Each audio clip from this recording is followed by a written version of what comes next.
गीता में कृष्ण वर्णन करते हैं, चैलाजिन कुशोत्तरम, किस प्रकार के आसन पर बैठे हैं।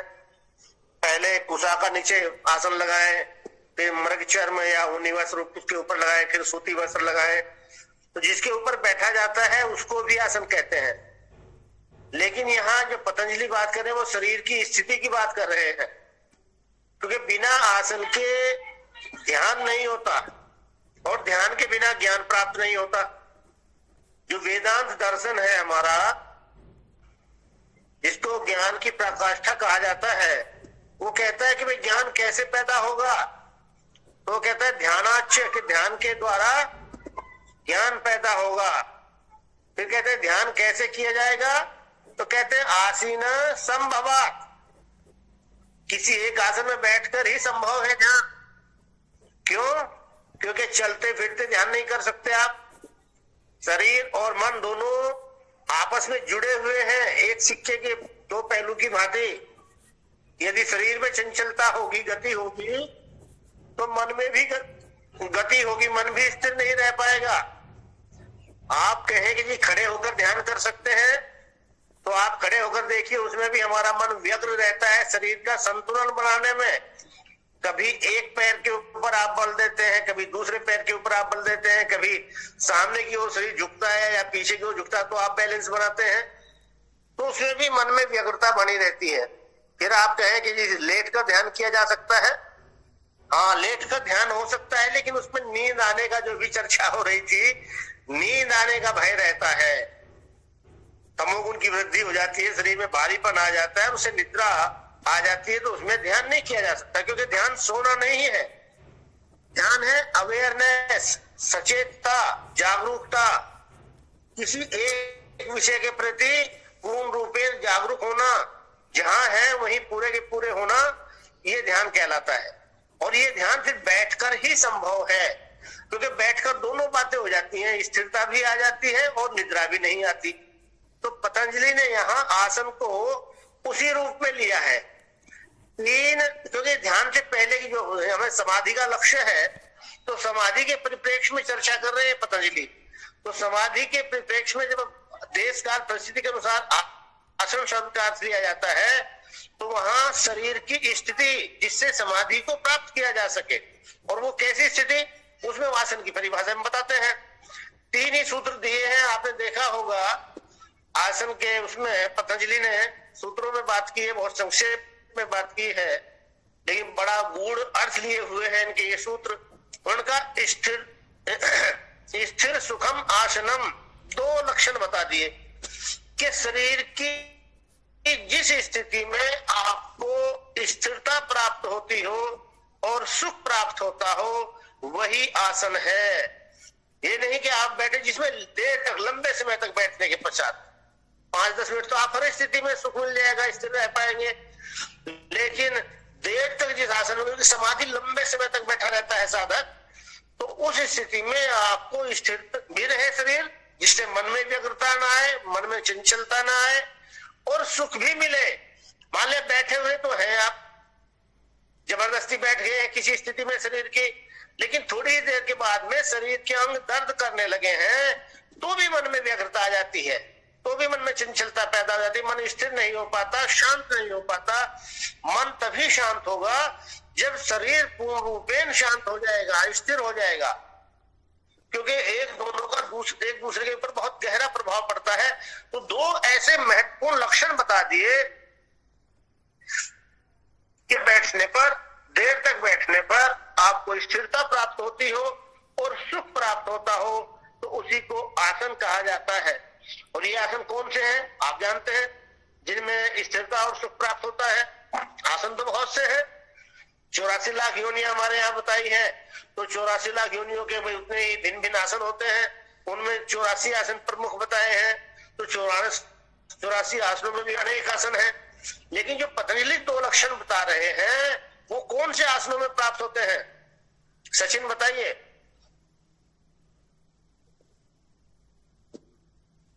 सर बैठकर आसन करने में। हाँ, जो ध्यान में 3 कैटेगरी होती है ध्यान। यदि उद्देश्य के आधार पर आप देखें आसनों को, तो 3 कैटेगरीज में हम बांट सकते हैं। ध्यानात्मक आसन, व्यायामात्मक आसन और विश्रामात्मक आसन।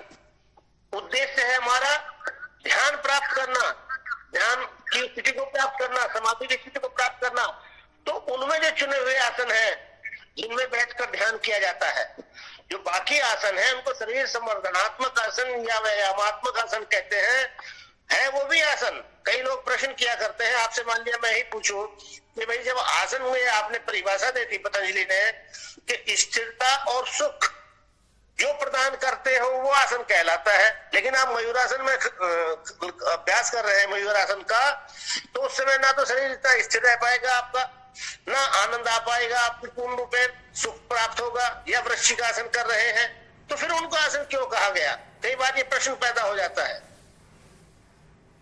बताइए, आप में से कोई बताए कि जब उन आसनों में स्थिरता भी नहीं होती और सुख भी नहीं प्राप्त होता है, शरीर की वे स्थितियां हैं, लेकिन उनको भी हम आसन के नाम से पुकारते हैं, क्यों?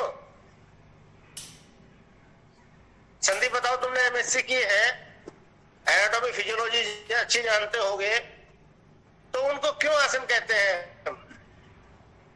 जो विशेष रूप से किए जाते हैं, मतलब किसी विशेष कोई नाड़ी हो या इस तरह से कोई शरीर में रोग हो तो उसी रूप को लेकर उसी तरह का आसन किया जाता है। हाँ, उनको आसन इसलिए कहते हैं क्योंकि लक्ष्य उनका भी स्थिरता और सुख प्रदान करना ही है।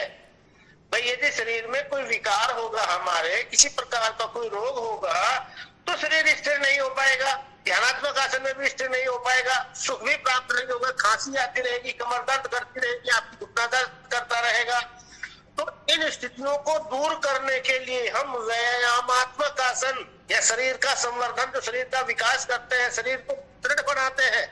आसनों के बहुत से उद्देश्य हैं, जैसे कि ऋषि कहते हैं आसनेन भवे दृढ़म। आसनों से शरीर दृढ़ होता है, मजबूत होता है, बैठने के लायक होता है। सामान्य जो व्यक्ति है वो थोड़ी ही देर आसन में बैठ पाता है, लेकिन जिसने योगाभ्यास किया है, जिसने आसनों के अभ्यास से अपने शरीर की मांसपेशियों को लचीला बना लिया है, उसके शरीर के सारे तंत्र ठीक से काम करने लगे हैं, क्योंकि रक्त का परिभ्रमण ठीक से होता है, तो वो दृढ़ता आ जाती है शरीर में उसके। जो हठयोग प्रदीपिका में कहते हैं या और दूसरे कई ग्रंथों में हठयोग के आसनेन रुजोहंती, आसन रोगों का हरण करते हैं, रोगों को भगाते हैं दूर हमसे, रोगों का निवारण करते हैं। तो बाकी जो आसन है ये शरीर के संवर्धन वाले, इनका उद्देश्य शरीर के रोगों को दूर करना और दृढ़ता प्रदान करना है। और जब शरीर निरोगी हो जाएगा या दृढ़ हो जाएगा, तभी वो स्थिर रह पाएगा, तभी वो सुख प्रदान कर पाएगा। इसलिए उन आसनों को भी हम आसन के नाम से पुकारते हैं, शरीर की उन स्थितियों को भी, क्योंकि उद्देश्य उनका भी स्थिरता और सुख प्रदान करना ही है। पतंजलि ने तो सूत्र में बात कह दी, लेकिन हठयोगियों ने उसका विस्तार किया।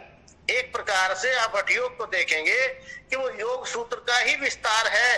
इन्होंने कह दिया भाई समाधि को लेकर चले पतंजलि, लेकिन हठयोगियों ने देखा कि समाधि तो तब प्राप्त होगी जब ये शरीर साधन है, जब ये दृढ़ होगा, जब ये शुद्ध होगा, निर्मल होगा, जिसका शोधन किया उन्होंने।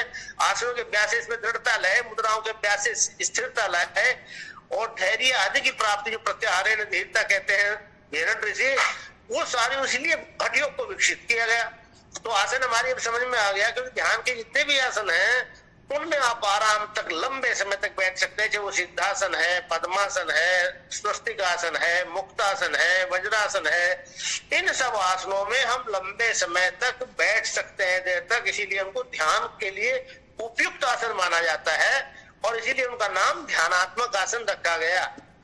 अब दूसरा जो सूत्र आता है पतंजलि का, पहले में उन्होंने परिभाषा दे दी आसन की, आसन क्या है।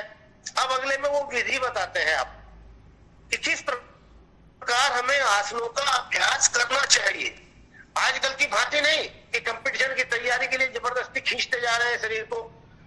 जबरदस्ती में कंपटीशन में बच्चों को लेकर गया, मैंने देखा कि बच्चे भाई उसमें दर्द ना हो कमर में, धनुरासन करना है, पूर्ण धनुरासन, तो कमर के ऊपर विभिन्न प्रकार की क्रीम लगा रहे हैं, ट्यूब लगा रहे हैं, जो दर्दनाशक दवाएं हैं वो ले रहे हैं और जबरदस्ती शरीर को मोड़ रहे हैं।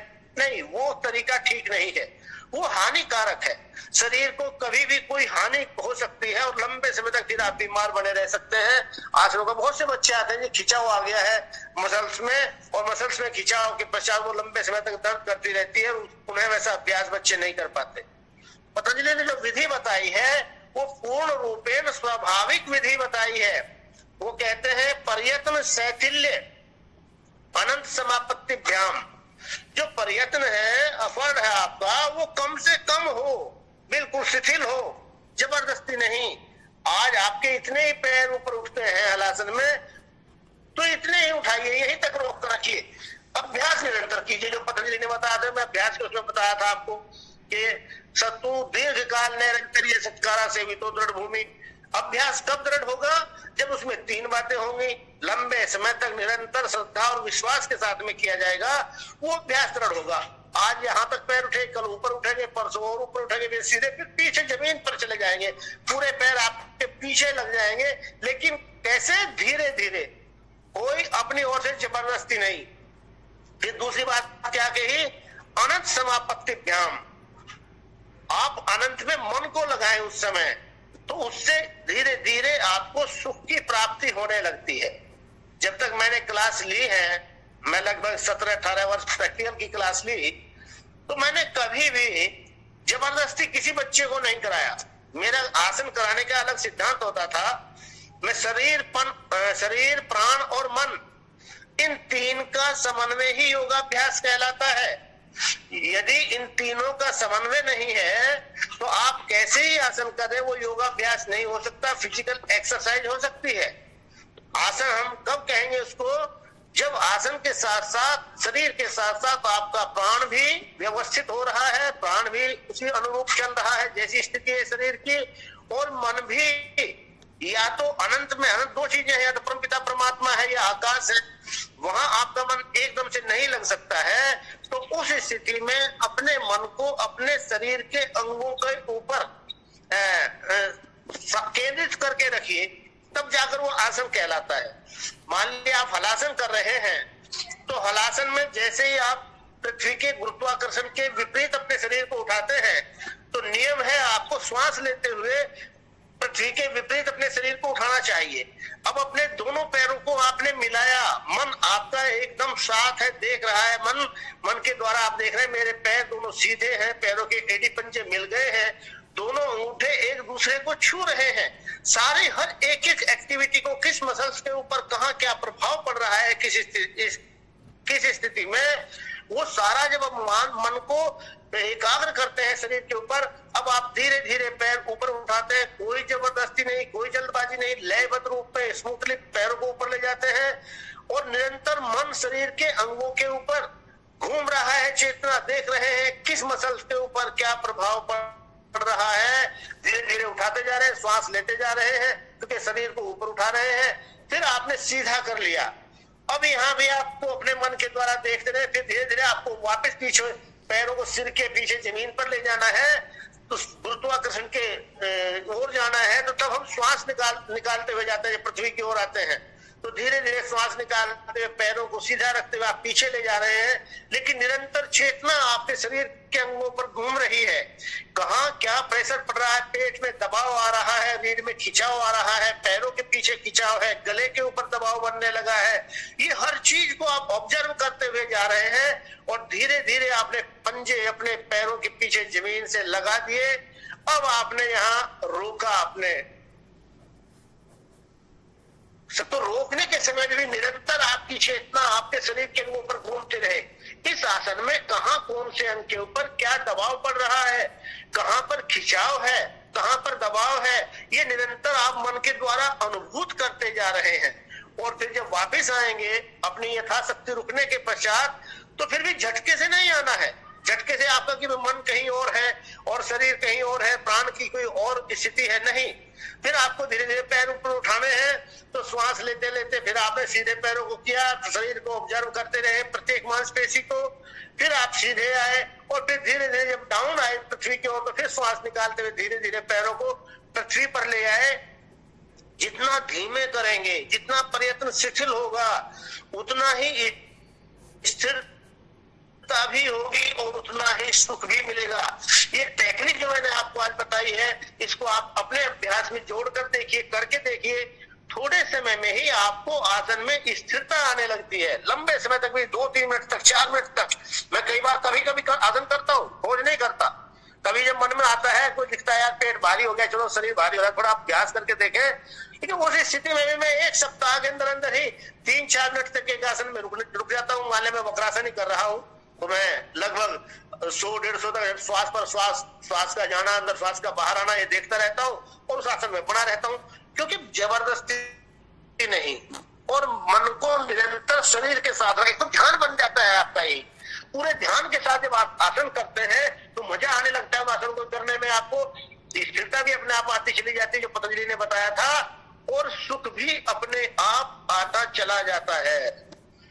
अब ये दूसरे सूत्र में उन्होंने आपको विधि बता दी कि भाई अनंत के में मन लगाए, तो अनंत में मन लगाने के लिए पहले अपने शरीर के ऊपर मन लगाए, और जब आप आसन में स्थिर होने लगे, तब आसन लगा लिया आपने, तब फिर श्वास और शरीर के ऊपर ध्यान नहीं रहता, तब फिर अनंत में मन लगा लेते हैं, पिता परमात्मा में या आकाश जैसे महान तत्व में। तो तब स्थिर रूप से आप लंबे समय तक बैठे रह सकते हैं और आपको सुख भी प्राप्त होता रहता है। अब तीसरा सूत्र उन्होंने आसन का लाभ बताया, ततो द्वंद्वान अभिघात। जो तप की बात हमने की थी, तप क्या है? द्वंद्व सहनम तपः। तो जितने भी द्वंद्व हैं उन सबके सहने की स्थिति साधक को प्राप्त हो जाती है। वो द्वंद्व उसको फिर नहीं सताते हैं, उनका अभिघात हो जाता है, अर्थात वो नष्ट हो जाते हैं। सामान्य व्यक्ति का क्या होता है? सुख में कोई दूसरी स्थिति होती है चित्त की, दुख में चित्त की कोई दूसरी स्थिति होती है, मान में अपमान में इनमें भिन्नता होती है, हार में जीत में जय पराजय में, इनमें सब में लाभ हानि में हमारे चित्त की जो स्थिति है वो अलग अलग होती है, एक सी नहीं होती है। वो प्रभावित करते रहते हैं उसको। अनुकूलता होती है तो सुख देते रहते हैं, प्रतिकूलता होती है तो दुख देते रहते हैं। लेकिन जो आसन का अभ्यासी है, जिसने अपने शरीर को स्थिर कर लिया है, वो उसके लिए दोनों चीजें समान हो जाती है। ये दोनों सामान्य साधक को सताते हैं।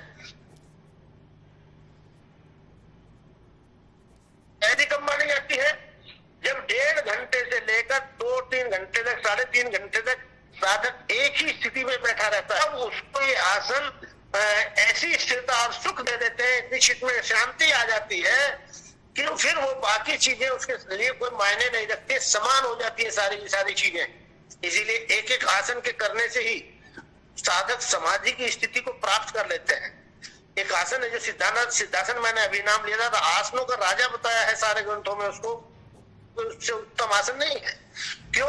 क्योंकि यदि साधक लंबे समय तक उस सिद्धासन का ही अभ्यास करता है, उसको सिद्ध कर लेता है, तो अनेक प्रकार की शक्तियां अपने आप जागृत हो जाती हैं उसके शरीर की, जिनको योग की भाषा में सिद्धियां कहा जाता है। इसीलिए वो सिद्धियां प्रदान करने लगता है साधक को, इसलिए उसको सिद्धासन कहा जाता है। तो ये 3 सूत्र जो दिए हैं, इनमें जितना आप चिंतन और मनन करेंगे उतना ही आपको इनके अर्थ और मिलते जाएंगे। ये शॉर्ट रूप में किसी कोई प्रश्न आ सकता है आपके,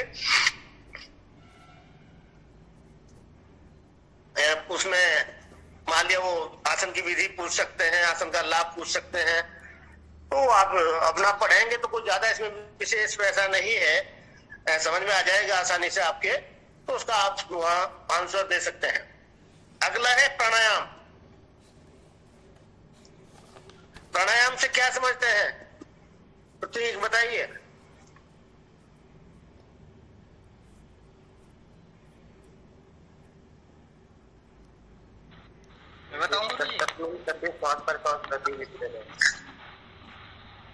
बताइए। प्राण का आयाम करना गुरु जी। हाँ, प्राण का आयाम।